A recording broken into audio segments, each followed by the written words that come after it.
Namaku Melda, usia 28 tahun, kerja kantoran yang ritmenya gitu-gitu aja dari dulu.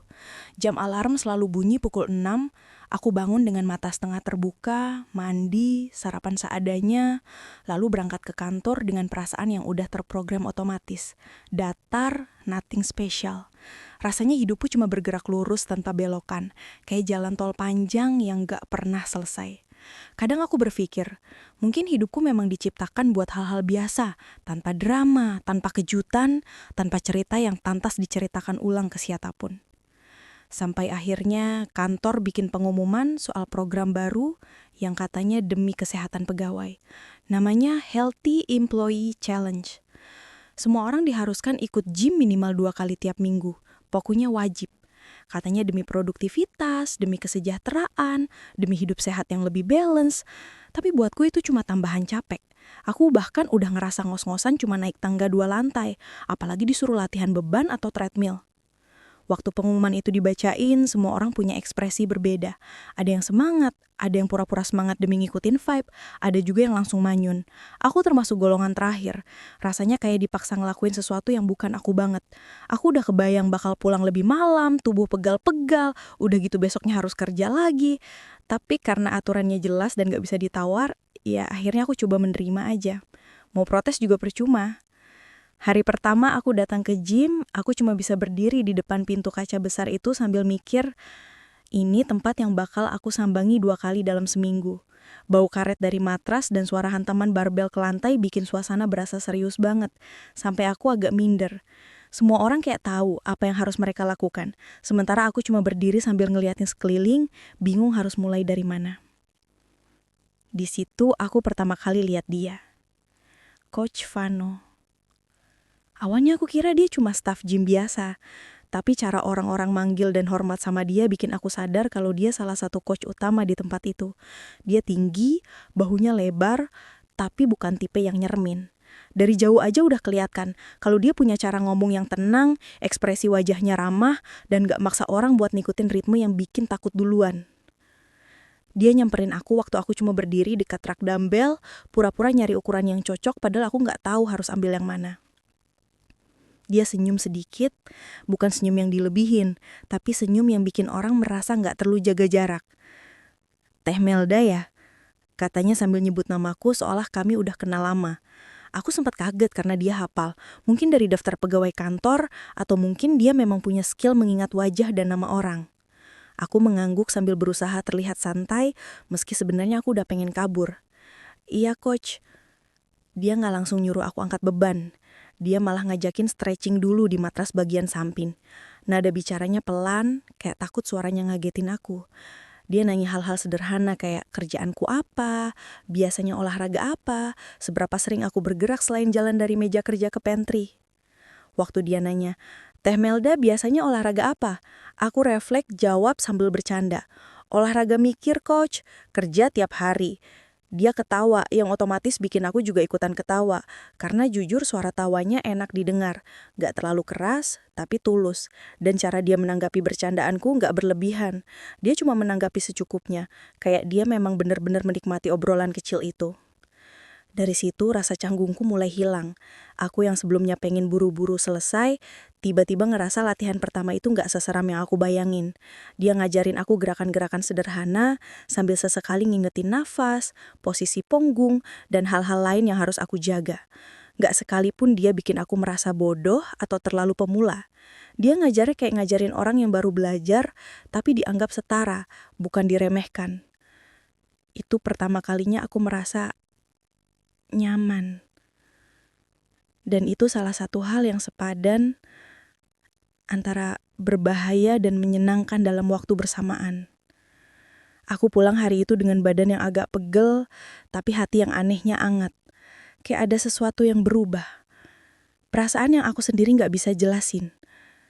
Aku tahu harusnya aku pulang dengan pikiran lelah karena olahraga, tapi yang aku rasain justru sebaliknya. Moodku baik, bahkan lebih baik daripada hari-hari biasanya, dan itu cukup bikin aku bingung.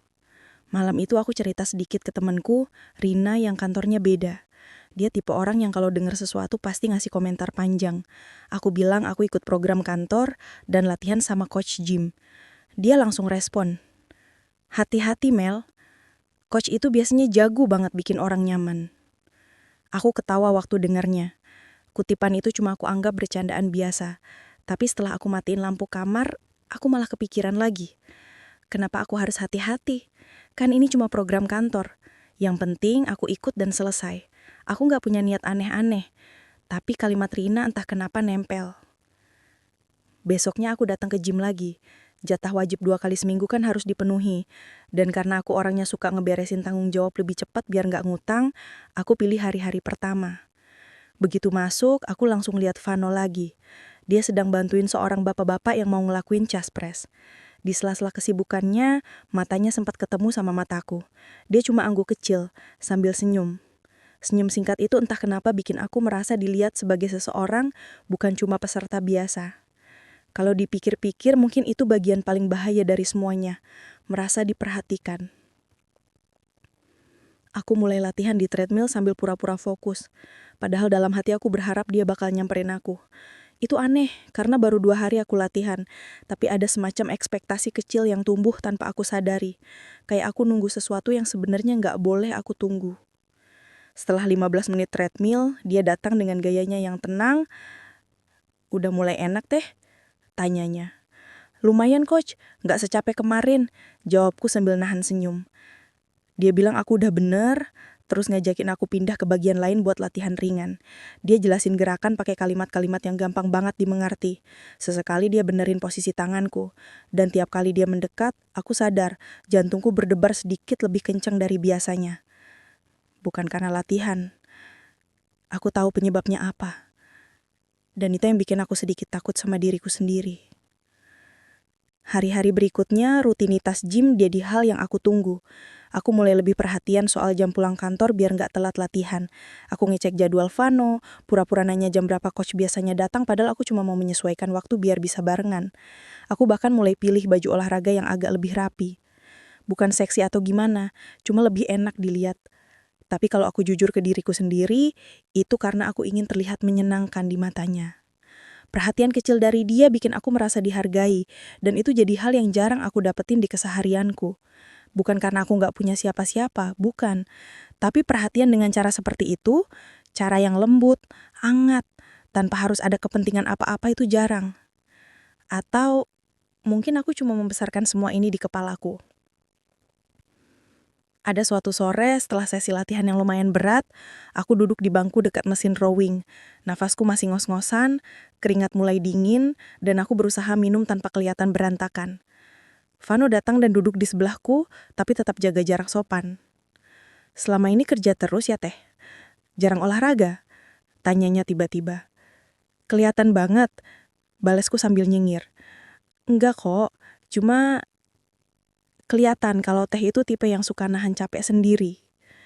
Aku terdiam beberapa detik. Kalimat itu sederhana, tapi tepat. Aku orangnya suka tahan semuanya sendiri. Lelah, pusing, masalah, semuanya sering aku selesaikan sendiri. Dan dia ngomong seolah dia bisa baca itu hanya dari cara aku latihan. Dari situ aku kena.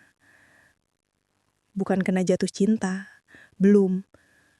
Tapi cukup buat bikin hatiku bergerak sedikit ke arah yang gak salah. 1 minggu kemudian, aku mulai terbiasa dengan suasana gym. Terbiasa dengan orang-orang yang berlatih, suara alat, bahkan aroma khas tempat itu. Tiap kali aku datang, Vano hampir selalu menyapaku duluan. Kalaupun dia lagi sibuk, dia tetap ngeliatin ke arahku dan ngasih gestur kecil tanda dia tahu aku datang. Aku mulai ketergantungan dengan perhatian itu. Di kantor, aku jadi lebih semangat karena tahu nanti sore aku bakal latihan. Teman sekantorku sampai nanya, kenapa sekarang aku selalu terlihat happy tiap hari Selasa dan Kamis, padahal dulu aku suka ngeluh soal capek kerja. Aku cuma jawab enteng, kalau olahraga bikin badan jadi lebih fresh. Padahal kenyataannya bukan itu. Yang bikin aku semangat ya karena aku bakal ketemu dia. Suatu malam aku pulang agak telat setelah latihan. Di jalan pulang aku buka chat dari Vano, dia ngirim pesan singkat. "Teh, tadi form planknya udah jauh lebih bagus daripada minggu lalu." Dia nambahin emotikon senyum kecil. Aku stare lama ke layar ponsel. Rasanya kayak dapat ucapan selamat dari seseorang yang pendapatnya penting banget buat aku. Padahal harusnya biasa aja. Harusnya cuma bagian dari job desk dia sebagai coach. Tapi kenapa aku senyum sendiri? Kenapa aku simpan pesan itu? Kenapa aku baca ulang beberapa kali? Semua itu seharusnya jadi tanda aku harus hati-hati. Tapi bodohnya, aku justru menikmati semua perhatian kecil itu. Aku mulai merasa dihargai sebagai perempuan, merasa dilihat, merasa dianggap menarik, walaupun itu mungkin cuma perasaanku sendiri, tapi sensasinya nyata. Ada suatu momen yang sampai sekarang kalau aku ingat bikin dada terasa berat. Waktu itu aku lagi selesai latihan beban, dan Vano benerin posisi bahuku. Tangannya menyentuh bagian belakang punggungku. Gak ada maksud aneh-aneh, cuma buat koreksi gerakan aja. Tapi sentuhan lembut itu bikin aku membeku. Dia cepat-cepat mundur kayak takut berlebihan, tapi dari sorot matanya aku ngerasa ada sesuatu yang dia tahan. Sesuatu yang seharusnya gak boleh muncul. "Sorry teh, kebiasaan kalau lagi koreksi form," katanya. Aku cuma jawab, "Nggak apa-apa." Tapi suaraku terdengar lebih pelan dari biasanya. Sejak hari itu, aku pulang dengan kepala penuh pikiran. Pikiran yang aku tahu nggak benar, tapi nggak bisa aku berhentiin. Aku mulai membayangkan hal-hal kecil tentang dia. Gimana cara dia ketawa, gimana dia ngomong pelan, gimana dia selalu serius kalau ngejelasin teknik, gimana dia selalu jaga jarak, tapi dapat bikin aku ngerasa dekat. Semakin aku mencoba menganggap semua ini cuma perasaan sesaat, semakin pikiranku membantah. Aku sadar ada sesuatu yang tumbuh, sesuatu yang gak boleh ada, sesuatu yang gak boleh aku rawat. Tapi aku belum punya keberanian buat ngerem.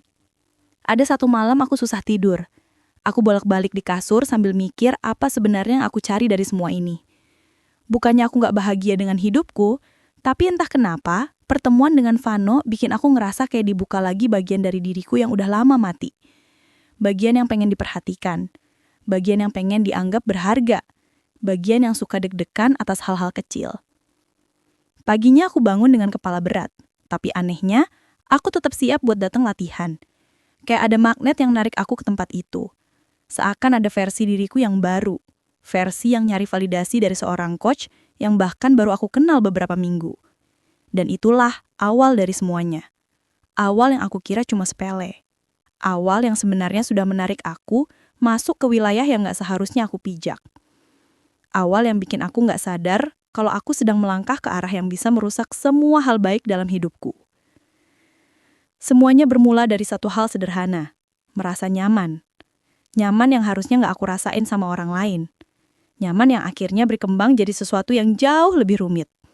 Nyaman yang jadi bibit masalah besar tanpa aku sadari. Dan hari itu, ketika aku berdiri di treadmill sambil ngeliatin pantulan diriku di kaca, aku belum ngerti bahwa hidupku akan berubah karena satu hal kecil yang gak aku kendalikan sejak awal. Aku cuma belum sadar bahwa aku sedang jatuh perlahan. Bukan tersandung, tapi jatuh ke arah yang salah tanpa ada yang menghentikan. Tanpa aku menghentikan diriku sendiri. Hubunganku sama Rangga sebenarnya gak buruk dari awal. Kami sudah pacaran hampir 4 tahun. Dan di tahun-tahun pertama semuanya masih hangat. Dia jemput aku kalau lembur. Dia selalu nanya aku capek atau enggak. Dia suka bawain makanan kalau aku bilang belum makan. Dan kami sering ngobrol panjang soal masa depan yang kami bayangin sama-sama. Tapi entah sejak kapan, rasanya semua itu hilang pelan-pelan. Kayak hubungan kami udah masuk fase autopilot. Ada, tapi nggak bener-bener hidup.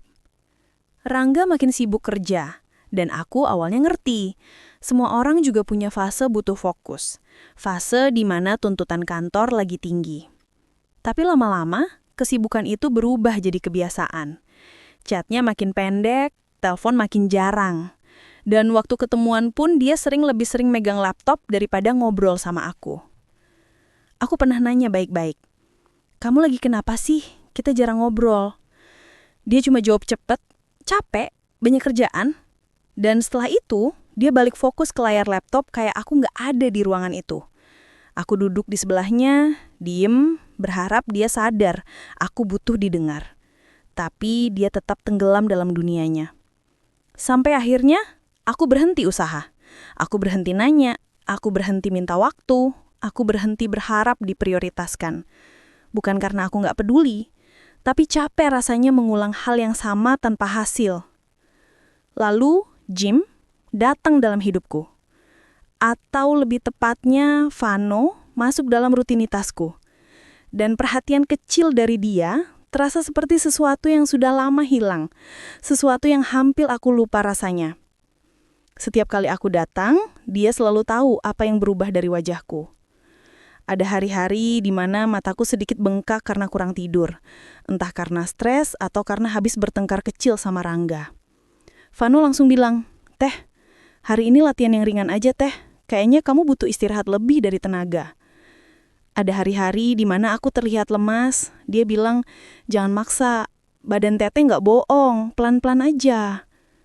Ada juga hari di mana aku cuma duduk sebentar buat ngatur napas, dan dia selalu muncul sambil bilang, "Minum dulu, jangan buru-buru."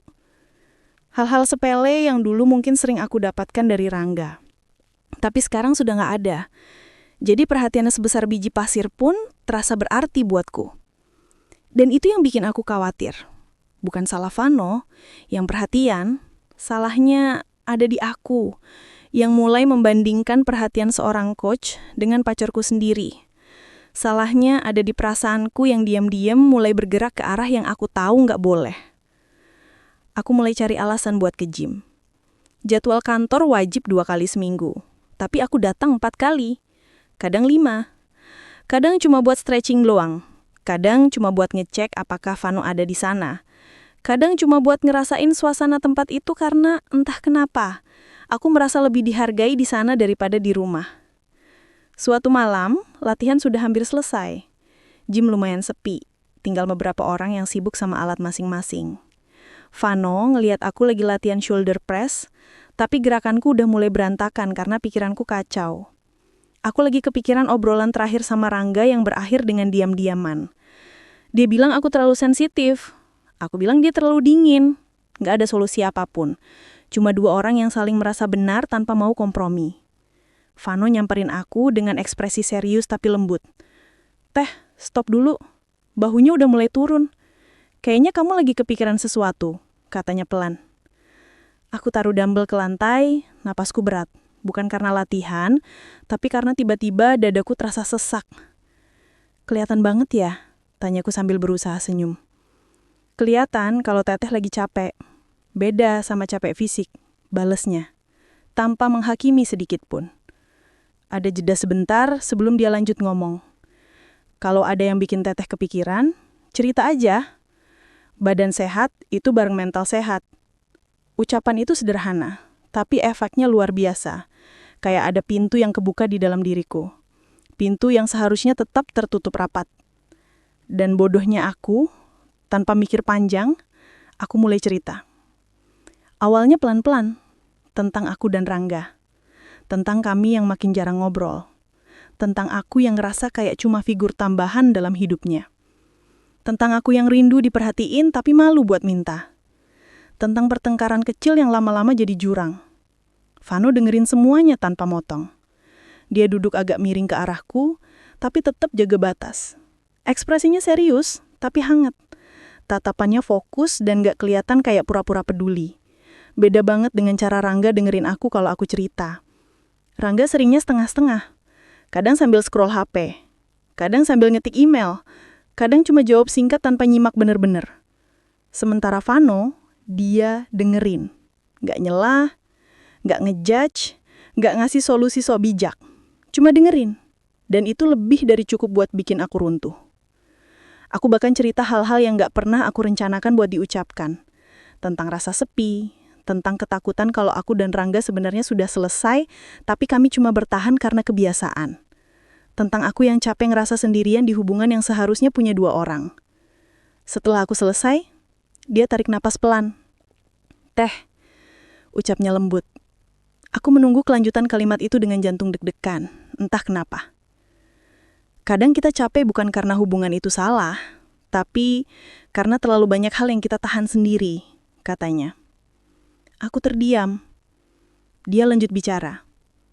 "Teteh punya hak buat didengerin, punya hak buat dihargai. Bukan cuma jadi seseorang yang nunggu waktu pasangan luang." Kalimat sederhana itu masuk terlalu dalam ke hatiku. Seolah dia ngomong sesuatu yang sudah lama ingin aku dengar dari seseorang, tapi nggak pernah aku dapetin. Aku merasakan mataku mulai panas, dan aku buru-buru menunduk biar dia nggak lihat. Tapi ya, Aku juga gak mau nyalain Rangga, kataku lirih. Mungkin dia capek juga. Capek itu wajar, tapi melupakan orang yang kita sayang, itu pilihan. Aku langsung mengangkat kepala karena kalimat itu. Ada ketegasan di sana, tapi juga pengertian. Jelas-jelas, aku merasa diliatin dengan cara yang beda. Cara yang bikin aku merasa penting. Dan itu berbahaya. Setelah percakapan itu, hubungan kami berubah pelan-pelan. Bukan berubah dalam arti ada pengakuan perasaan atau apa, bukan. Tapi ada sesuatu yang mulai tumbuh, sesuatu yang gak terlihat tapi terasa. Semacam kedekatan yang seharusnya gak ada. Semacam ruang yang aku buka tanpa sadar buat dia masuk. Perhatian dibalas cerita, cerita dibalas perhatian. Dan batas yang tadinya jelas mulai kabur. Aku pulang malam itu dengan pikiran kacau. Di perjalanan, aku pegang ponsel beberapa kali, pengen lecet Vano sekedar bilang makasih udah dengerin. Tapi aku tahan.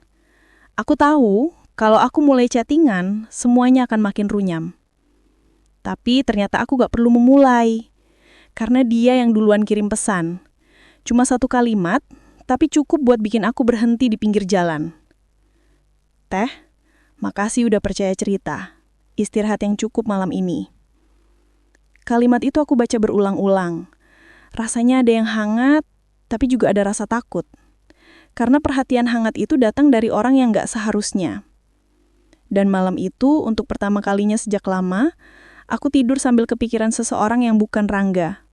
Seseorang yang baru aku kenal beberapa minggu yang lalu. Seseorang yang seharusnya cuma pelatih gym. Tapi perlahan berubah jadi tempat aku pulang emosional. Tempat yang gak seharusnya aku cari. Tempat yang nantinya bakal jadi sumber masalah besar dalam hidupku. Karena perhatian sekecil apapun, kalau datang di waktu yang salah, bisa jadi awal dari segalanya. Chat pertama antara aku dan Vano sebenarnya sederhana. Dia cuma ngingetin teknik pernapasan supaya aku nggak capek-capek. Tapi dari satu pesan itu, kami jadi balas-balasan sampai hampir tengah malam. Awalnya semuanya masih berhubungan sama olahraga. Cara ngangkat beban yang benar, cara jaga makan, cara stretching kalau badan pegel. Semuanya terdengar wajar, profesional dan masuk akal. Aku bahkan merasa aman karena topiknya masih netral. Tapi entah siapa yang mulai duluan, tiba-tiba obrolan bergeser ke arah lain. Obrolan ringan soal hobi, makanan favorit, musik sampai hal-hal receh yang sebenarnya nggak penting, tapi justru bikin obrolannya hangat. Aku ketawa pas baca chat dia, dan aku sadar itu bukan hal yang seharusnya aku rasakan dari seseorang yang bukan pasanganku. Rangga, kalau chat malam-malam sering cuma jawab pendek. Kadang cuma emotikon jempol kalau aku cerita sesuatu. Kadang nggak dibalas sama sekali sampai besok paginya. Tapi Vano beda. Setiap kali aku balas, dia kayak bener-bener nunggu. Kayak bener-bener pengen ngobrol sama aku, kayak aku itu seseorang yang menarik buat dia dengerin.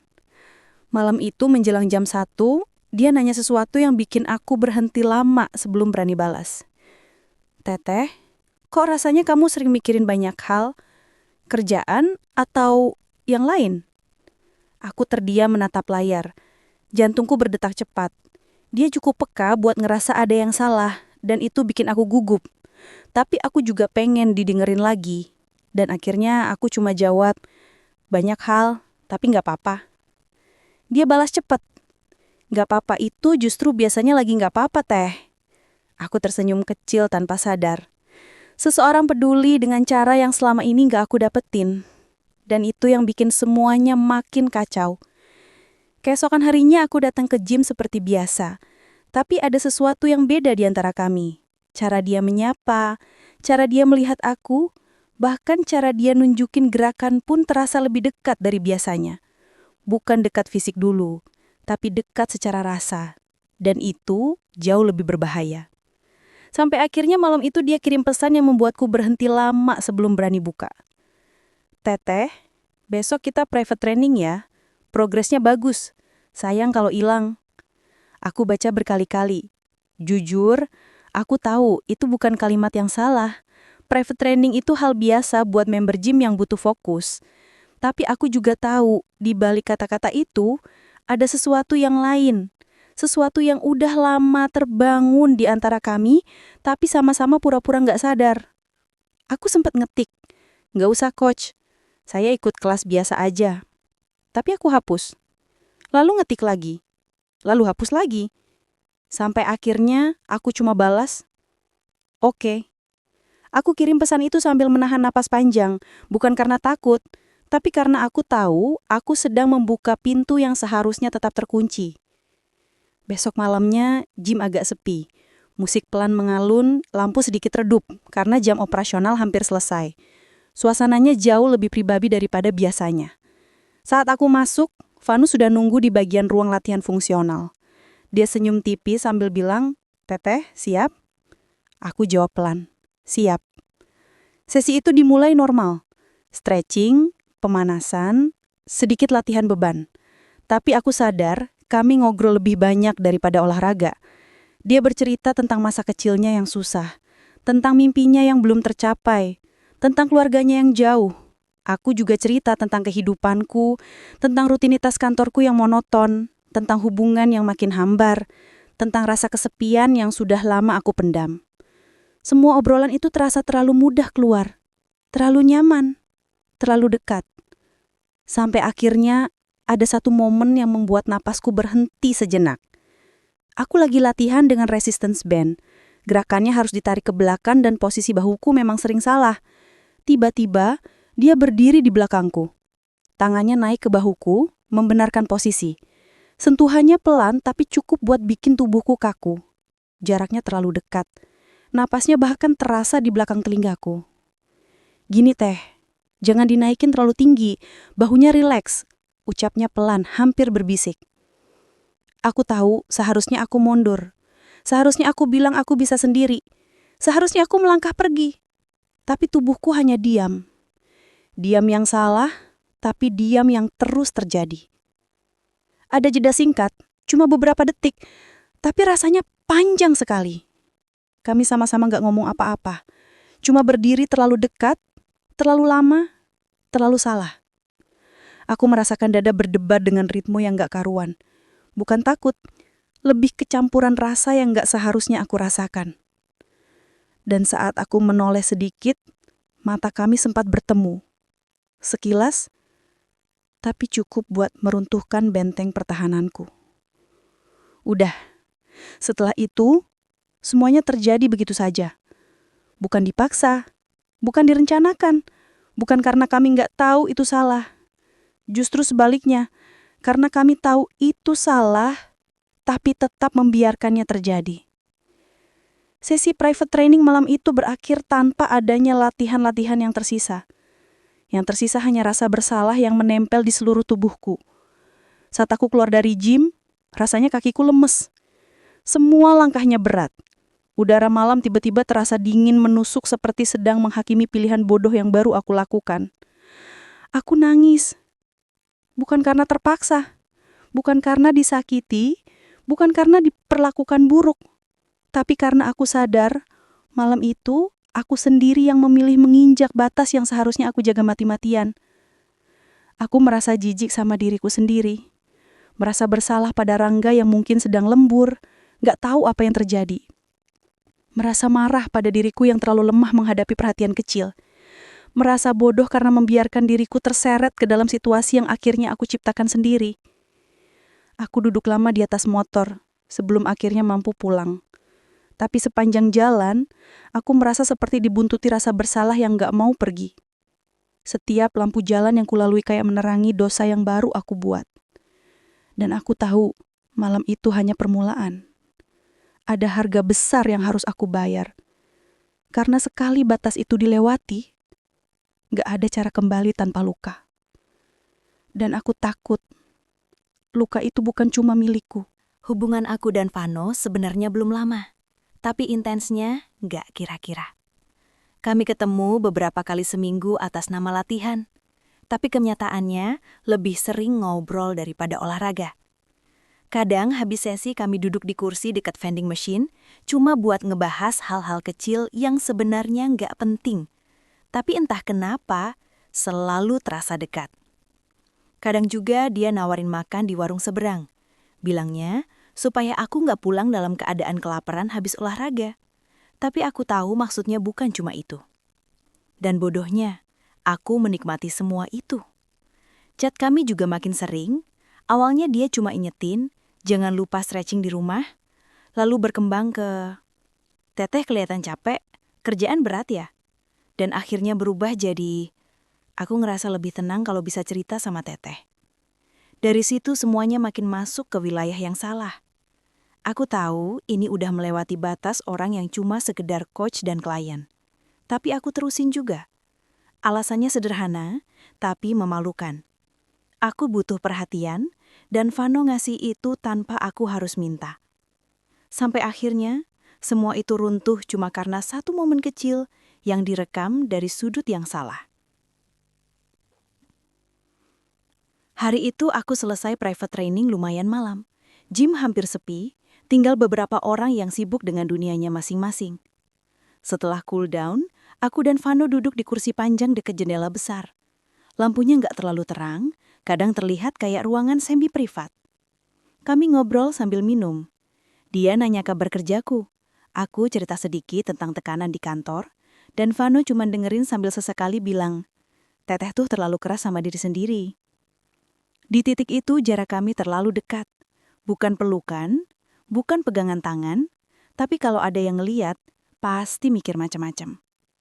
Yang gak aku tahu, mbak resepsionis gym yang selama ini selalu senyum, tapi dari dulu aku ngerasa ada aura gak srek, ngeliatin kami dari jauh. Mungkin dia rekam tanpa niat jelek, mungkin juga dengan sengaja. Yang jelas, fotonya tersebar. Dan angle fotonya benar-benar bikin kelihatan seolah aku bersandar ke bahu Vano. Padahal aslinya nggak gitu, tapi siapa peduli? Orang selalu percaya apa yang terlihat, bukan apa yang benar. Dan entah di mana, foto itu sampai ke Rangga. Malam itu dia datang ke rumahku tanpa bilang dulu. Aku sedang lipat baju waktu pintu diketok. Pas aku buka, aku kaget karena wajahnya benar-benar beda dari biasanya. Bukan marah, bukan curiga, tapi semacam ekspresi orang yang udah terlalu capek untuk menyimpan apapun. Melda, ini kamu. Suaranya rendah, pelan banget, kayak ditahan-tahan supaya nggak pecah. Dia ngeluarin HP dan nunjukin fotonya. Fotonya cuma kami duduk berdua, tapi dari angle yang salah, semuanya kelihatan terlalu dekat, terlalu intim. Jantungku seperti ditarik turun. Rasanya ruangan jadi sempit, udara berat dan kata-kata langsung hilang dari kepalaku. Aku cuma bisa nyari alasan yang bahkan aku sendiri nggak percaya. Aku bisa jelasin. Itu doang yang keluar dan itu pun terdengar nyaris absurd. Rangga nggak langsung marah. Dia cuma diem beberapa detik lalu senyum kecil. Tapi senyumnya bukan senyum lega, bukan senyum memaafkan. Itu senyum yang kayak bilang, aku sudah siap mendengar hal yang paling menyakitkan. Mel, katanya pelan, aku cuma mau tanya sesuatu. Boleh?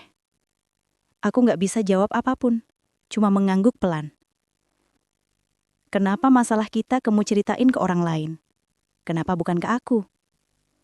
Pertanyaan itu sederhana, tapi justru itu yang bikin aku makin hancur. Karena alasan sebenarnya terlalu kejam untuk diucapin. Bukan soal Vano, bukan soal kenyamanan semu, tapi karena aku sudah berhenti berusaha memperbaiki hubungan ini sebelum semestinya aku berhenti. Rangga nggak maksa aku jawab, dia cuma diem sebentar lalu bilang, aku pulang dulu, kita ngomong lagi besok, kalau kamu siap.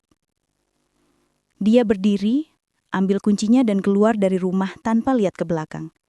Aku pengen ngejar, pengen jelasin, tapi langkahku berat. Aku bahkan gak yakin apa yang mau aku jelasin. Karena apapun yang aku bilang, tetap bakal nyakitin dia. Aku duduk di lantai sambil megang kepala. Ngerasa semua ini terjadi terlalu cepat, terlalu kacau, dan terlalu bikin malu. HP-ku gak berhenti bunyi. Grup kantor rame banget. Ada yang ngirim foto, ada yang kasih stiker nyinyir, ada yang nulis. Katanya private training, ternyata private relationship. Yang paling nyakitan bukan kata-katanya, tapi faktanya Orang-orang seolah udah nungguin aku jatuh supaya mereka punya bahan obrolan. Besok paginya kantor juga udah heboh. HR manggil aku ke ruangan, nanya apakah rumor itu benar. Aku cuma ngomong sejujurnya yang bisa aku bilang tanpa nambah-nambahin.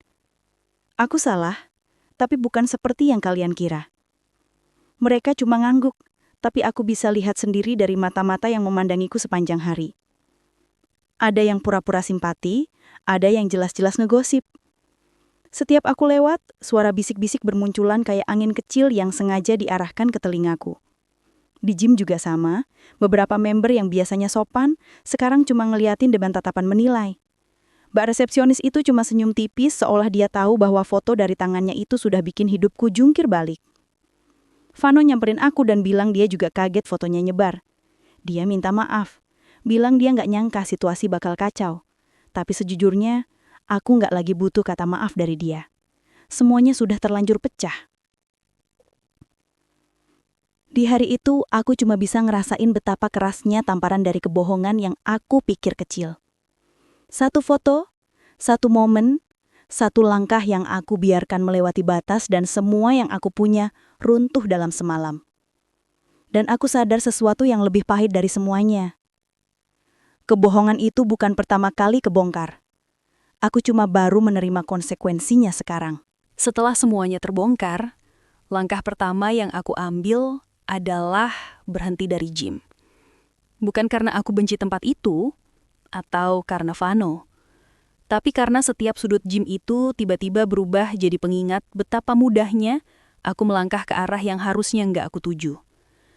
Mesin treadmill, ruang stretching, bahkan aroma khas ruangan yang dulu terasa nyaman, sekarang cuma bikin dadaku sesak.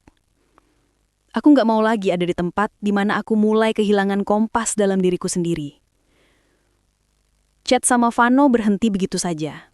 Nggak ada drama, nggak ada pertengkaran. Hanya berhenti. Dia sempat nanya sekali, apakah aku baik-baik aja, tapi setelah itu aku nggak bales. Bukan karena benci, tapi karena aku sadar satu hal yang sangat sederhana tapi penting. Aku harus belajar berdiri lagi tanpa sandaran siapapun. Terutama sandaran yang dari awal bukan milikku. Rangga memilih pergi. Malam setelah dia lihat foto itu, hubungan kami sebenarnya sudah selesai.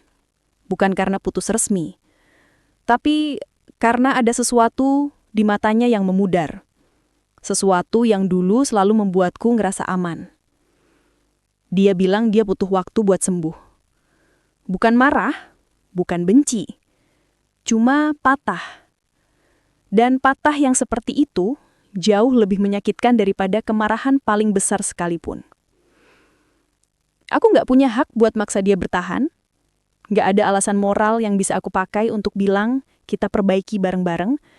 Karena akulah penyebab retaknya hubungan kami. Kadang bahkan aku merasa dia pergi bukan karena fotonya.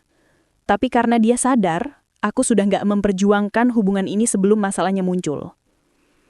Minggu-minggu setelah kepergian semua orang, hidupku berubah sangat sepi. Rumahku yang biasanya penuh chat Rangga setiap malam, kini cuma berisi notifikasi grup kantor yang isinya gosip receh. Aku sering habisin malam dengan duduk di ruang tamu dalam gelap. Cuma ditemani bunyi kipas angin yang muter, tanpa peduli perasaanku yang kacau. Aku bangun pagi, tapi rasanya kayak jam dinding gak pernah gerak. Setiap hari berlalu seperti bayangan yang gak punya bentuk. Di tengah semua kekosongan itu, aku coba jawab satu pertanyaan yang selama ini aku hindari. Kenapa aku selingkuh? Bukan versi alasan yang aku kasih ke teman, atau HR kantor, atau siapapun. Tapi alasan yang paling jujur, yang paling dalam, yang bahkan aku sendiri sebenarnya takut mengakuinya. Dan jawabannya ternyata bukan tentang Vano, bukan tentang tubuh atletisnya, bukan tentang perhatian kecilnya, bukan tentang kata-kata manis yang diberikan saat aku ngerasa nggak dihargai. Jawabannya ternyata ada di diriku. Aku selingkuh bukan karena Vano lebih baik, bukan karena dia lebih perhatian, bukan karena aku jatuh cinta sama dia, tapi karena aku nggak pernah berani jujur ke orang yang harusnya aku perjuangkan. Aku nggak kasih Rangga kesempatan untuk memperbaiki apapun, karena sebelum masalahnya jelas, aku sudah kabur duluan. Aku cari perhatian di luar, karena aku terlalu takut minta perhatian dari orang yang sebenarnya sudah kubangun masa depan bareng-bareng. Aku takut terlihat lemah di depan Rangga, takut terlihat needy, takut dianggap terlalu banyak nuntut. Padahal, perhatian bukan tuntutan. Perasaan bukan beban. Aku kabur ke tempat lain karena aku nggak siap menghadapi masalah yang sudah lama cuek aku biarkan. Dan yang paling ironis, ketika aku dapat perhatian itu dari orang lain, aku tahu itu bukan milikku. Tapi aku nikmati juga. Sebentar aja, tapi cukup untuk membuat semuanya hancur. Dan hasilnya, aku kehilangan semuanya. Hubungan yang sudah aku bangun bertahun-tahun, kepercayaan yang dulu aku anggap pasti, reputasi di kantor, harga diri, bahkan kebiasaan-kebiasaan kecil yang dulu aku anggap biasa, sekarang terasa asing.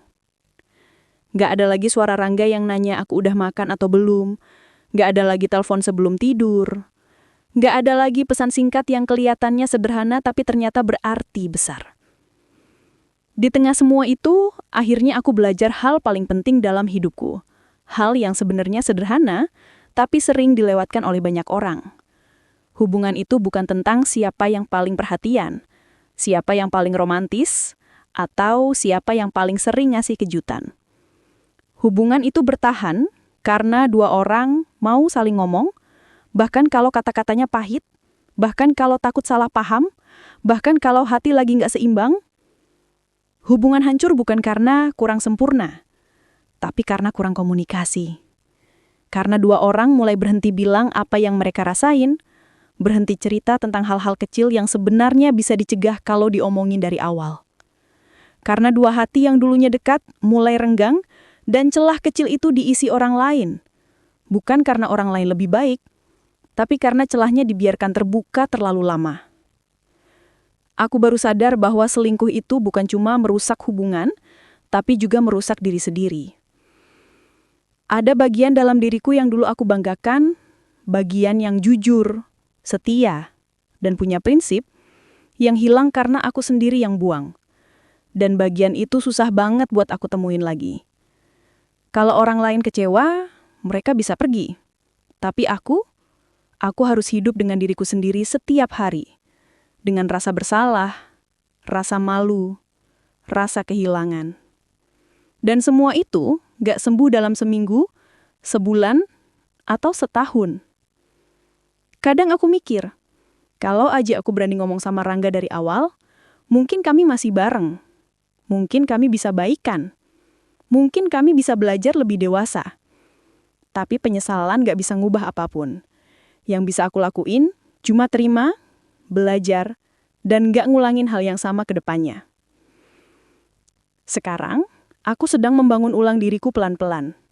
Belajar ngomong jujur meski takut, belajar minta perhatian tanpa ngerasa malu, belajar menghadapi masalah bukan lari ke tempat lain, dan yang paling penting, belajar memahami bahwa kebahagiaan gak datang dari perhatian yang instan, tapi dari keberanian buat jujur sama diri sendiri. Kalau suatu hari aku jatuh cinta lagi, aku mau jatuh cinta dalam keadaan aku sudah utuh, bukan dalam keadaan nyari tambalan dari luka yang aku buat sendiri. Aku nggak mau lagi ada orang yang terluka karena aku nggak bisa ngomong jujur.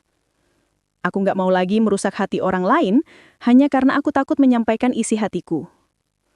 Dan setelah perjalanan panjang ini, akhirnya aku ngerti apa yang sebenarnya aku cari. Bukan perhatian, bukan pujian, bukan pelarian, tapi keberanian buat bilang apa yang aku butuh tanpa takut kehilangan. Keberanian buat menghadapi masalah bukan nyari seseorang untuk menambal kekosongan di dalam diri. Keberanian buat tetap setia, meski hubungan lagi berat. Karena kalau hati mulai renggang, solusi bukan cari tempat lain buat bersandar. Solusi, ngomong. Sederhana, tapi itu yang paling sering terlambat aku sadari. Dan sekarang, aku tahu, luka dari selingkuh itu bukan cuma ada di hati orang yang dikhianati. Luka paling dalam ada di hati orang yang melakukannya. Karena dia harus hidup dengan rasa bersalah yang gak bisa hilang begitu saja. karena dia harus membangun ulang dirinya dari dasar. Aku belajar dengan cara paling menyakitkan, tapi setidaknya aku belajar. Dan itu jadi titik awal yang pelan-pelan mulai membuatku bisa berdamai. Bukan dengan masa lalu, tapi dengan diriku sendiri.